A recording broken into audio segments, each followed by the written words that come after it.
السلام علیکم ورحمۃ اللہ وبرکاتہ نحمده ونصلی علی رسولہ الکریم اما بعد۔ آج کا سبق سن لیجئے۔ آج کے سبق کی سرخی ہے نماز سے دوستی کیجئے، پارٹ نمبر 104۔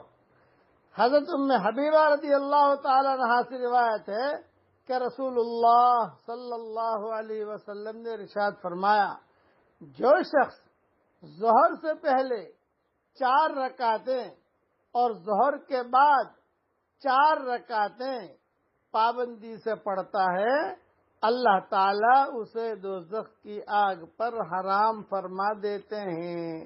یہ حدیث نسائی شریف میں ہے۔ ظہر سے پہلے کی 4 رکعتیں سنت مؤکدہ ہیں، اور ظہر کے بعد کی 4 رکعتوں میں